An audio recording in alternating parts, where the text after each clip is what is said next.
নমস্কার, কেমন আছেন সবাই? আমি সুলগ্না চলে এসেছি আরেকটি নতুন ব্লগ নিয়ে। আশা করছি আপনাদের ভীষণ ভালো লাগবে। প্রথম থেকে শেষ পর্যন্ত ভিডিওটি দেখতে থাকুন।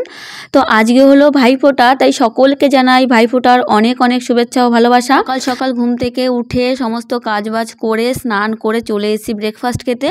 আর আজকে না মা ব্রেকফাস্টে কী বানিয়েছে বলুন তো? শর্টকাট একদম চা বানিয়েছে, আর কালকে দুটো রুটি বেঁচে গেছিলো তাই সেটা একটু গরম করে দিয়েছে। তো এটাই খেয়ে নিচ্ছি। আর সাথে বানিয়েছে একটু বয়েলড ডিম। তো মার এখানে ডিম বয়েল করে আমাকে দিয়ে গেছে খাওয়ার জন্য, তো আমি খেয়ে নিচ্ছি। আর জানেন তো, ছোটোবেলা থেকে না কোনো দিন ভাইফোঁটা দিইনি তেমনভাবে, কারণ আমার তো নিজের ভাই নেই, তাই ভাইফোঁটা দেওয়া হয়নি কোনো দিনও। আর সেই অভ্যাসটাও নেই যে ভাইফোঁটা দিতে হবে। তো ছোটোবেলাতে রাখি বা ভাইফোঁটা অনুষ্ঠান আসলে মনটা না ভীষণ খারাপ হয়ে যেত, কিন্তু যখন বড় হয়ে গেছি বুঝতে শিখেছি যে না, আমাদের নেই, তাই অভ্যাসটা একদম হারিয়ে ফেলেছিলাম। গত 2 বছর থেকে সেই অভ্যাসটা না আবার ফিরে এসেছে। আমি জানি না, হয়তো এটা আমার কর্মের ভালো ফল যে আমি আবার একজন ভাই খুঁজে পেয়েছি। তবে সে কর্মসূত্রে আমার থেকে অনেকটা দূরে থাকে, কিন্তু প্রতি বছর হলে সে আমাকে ফোন করে, আমিও তাকে ফোন করি। আলাদাই অনুভূতি আমার নতুন করে আমার মনে তৈরি হয়েছে, যেটা আমি আগে ফিল করতে পারতাম না, তবে এখন বেশ ভালো ফিল করতে পারছি। তবে এই জন্যই হয়তো সবাই ভাইফোঁটা দেওয়ার জন্য এত আগ্রহ হয়ে থাকে। এত ভালো অনুভূতিটা আমি এতদিন থেকে মিস করে গেছি। কিন্তু ভগবানের অশেষ কৃপা যে আমাকে এরকম একটা ভাই বানিয়ে দিয়েছে। সেও আমাকে মনে করে, আমিও তাকে মনে করি। আমি জানি না কেন, হয়তো পূর্বজন্মের কোনো কর্মফল যে আমি এত টান তার প্রতি ফিল করতে পারি। যদিও সে আমার রক্তের কেউ না, কিন্তু জানি না, এক অদ্ভুত রকমের ভালোবাসা তৈরি হয়ে গেছে। জানেন তো, সকাল থেকে অনেকবার ফোন করছি, কিন্তু ভাইয়ের ফোনটা কোনো মতেই লাগছে না। তবে তার সাথে কন্ট্যাক্ট করার জন্য আমি আরেকজনকে ফোন করেছি, সেও ফোনটা তুলছে না। তাই সকাল থেকে না আমার ভীষণ টেনশন হচ্ছিল। আর এই সময় কিন্তু বেশিরভাগ দেখবেন ভালো কথার থেকে খারাপ কথাগুলোই মাথায় আসে। যাই হোক, পরে আরেকবার আমি ট্রাই করব বাড়িতে গিয়ে। অ্যাকচুয়ালি আমি একটু কাজের জন্য সূর্যাপুর এসেছি।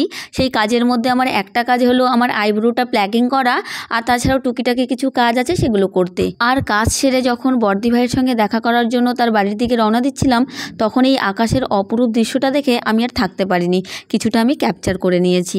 যাই হোক, বর্দি ভাইয়ের ঘরের সামনে এসে দাঁড়িয়ে আছি, আর বর্দি ভাইকে বললাম যে আমি এখন আর ঘরে ঢুকবো না, ঘরে ঢুকলে লেট হয়ে যাবে, তুই একটা ব্যাগ নিয়ে আয়, মা কিছু কিছু জিনিস তোর জন্য পাঠিয়েছে।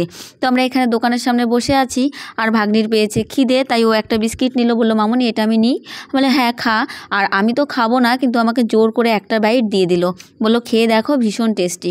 কিন্তু সত্যি কথা বলছি, আমার একদমই পছন্দ হয়নি, তবে ভাগ্নির এটা ভীষণ পছন্দ। তো বর্দি ভাইকে জিনিসপত্রগুলো দিয়ে আমি চলে এসেছিলাম একটু মোবাইলের দোকানে, কারণ ভাগ্নি নেবে একটা চার্জার।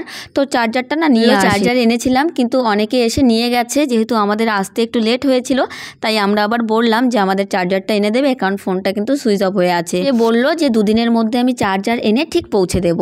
তারপরে আমাদের কিছু কেনাকাটা বাকি ছিল, তাই ভাবলাম একটু কিনে নিই। তো আমরা চলে এসেছি একটা কাপড়ের দোকানে, আর এই দোকান থেকেই বেশিরভাগ আমাদের জিনিসপত্র নেওয়া হয়, আর ভীষণ ভালো ভালো কালেকশন পাওয়া যায়, আর খুব বাজেটের মধ্যে পাওয়া যায়।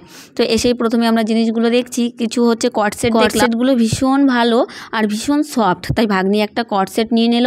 আর আমি বললাম আমাকে একটু 3 পিস দেখান, কারণ আমার 3 পিস একদমই নেই, আর দুর্গাপুজোতে আমি তেমন 3 পিস নিইনি। বললো এগুলো একটু দেখুন, তারপরে 3 পিস দেখাচ্ছি। যাই হোক, তারপরে 3 পিস বের করে দিল, তারপরে অনেকগুলো ট্রাই করলাম, তারপরে ঘরে পড়ার কিছু জিনিসপত্র নিয়েছি।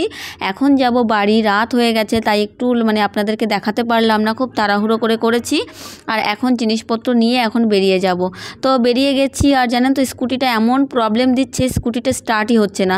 জানি না এর আবার নতুন রোগ হয়েছে। যাই হোক, অনেকক্ষণ ট্রাই করার পরে একটু চালিয়ে দেখলাম যে এখন চলছে।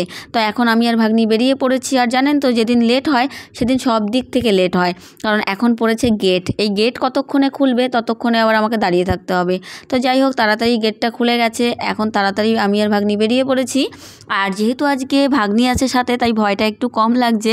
আর সত্যি কথা বলতে রাস্তা এখন অনেকটাই ভালো হয়ে গেছে, তাই ভয়টা একদমই লাগে না। আপনাদের সাথে কথা বলতে বলতে কিন্তু আমি আমার বাড়ির রাস্তার গলিতে ঢুকে পড়েছি, আর এখন বাড়ি পৌঁছে গেছি। আর যা যা জিনিসপত্র কিনেছি সেটা আমি কোনো নেক্সট ব্লগে অবশ্যই দেখাবো। চলুন আজকের মতো ভিডিওটা তাহলে এখানেই শেষ করছি। ভালো লেগে থাকলে লাইক কমেন্ট শেয়ার করবেন। দেখা হচ্ছে নেক্সট ব্লগে। ভালো থাকবেন, সুস্থ থাকবেন ও সাবধানে থাকবেন। আর আমার চ্যানেলে নতুন হলে একটা ফলো অ্যান্ড সাবস্ক্রাইব করে দেওয়ার পাশে থাকবেন। Bye, thanks for watching.